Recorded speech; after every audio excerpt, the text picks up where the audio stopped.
concludes it here with, to be strong, we need more empathy, not less. And so she ties this into strength. I'm going to say this. I agree with more empathy, but I agree with it in the sense that we need God's empathy. We need to feel what he feels. The prophets in the Bible felt what God felt.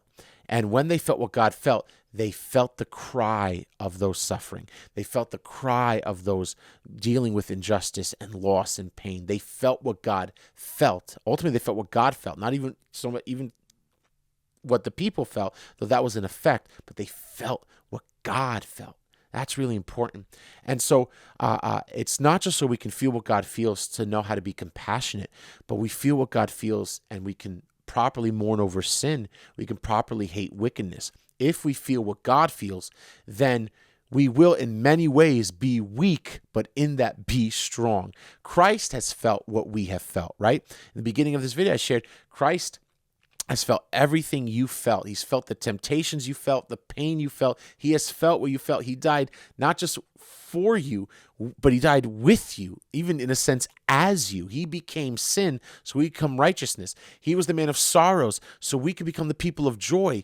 That joy that we have as Christians is not our own joy. It's God's own joy. We're feeling the joy of God himself, the love we have for God, right? We love him because he first loved us. That love is not our own love. That's his love, inspiring love. That's his love within our hearts, literally being brought back to him through our expressions, right? So we love him because he first loved us. So we love others because he first loved others. So we're feeling what God feels for other people. So that is empathy. That's empathy. We're feeling what God feels.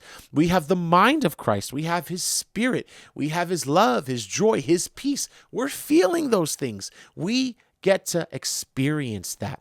And so Christ has felt the pain of our lives. He's felt the pain inside.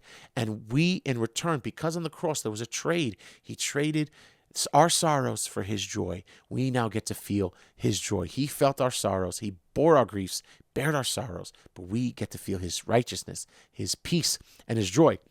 And so if we have his mind, if we have his spirit, our empathy will be in tune. And if you ever asked, I don't know how to feel or what to do, have you ever felt that I don't know how to feel about these situations going on?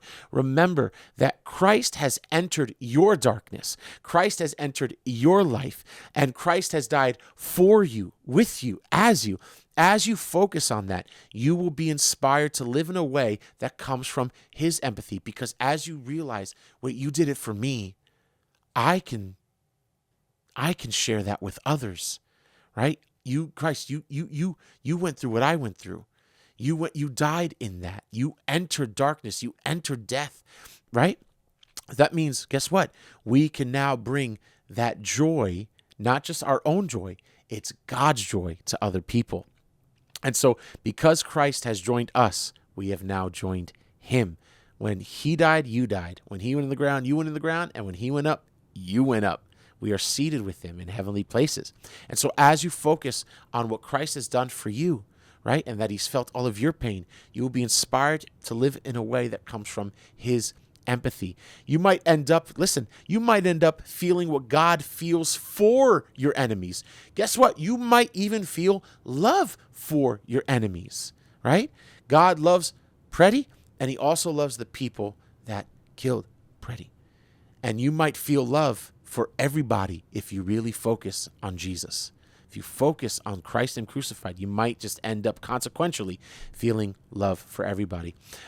Years ago, almost a decade ago, God gave me a real strong love in my prayer for the LGBT.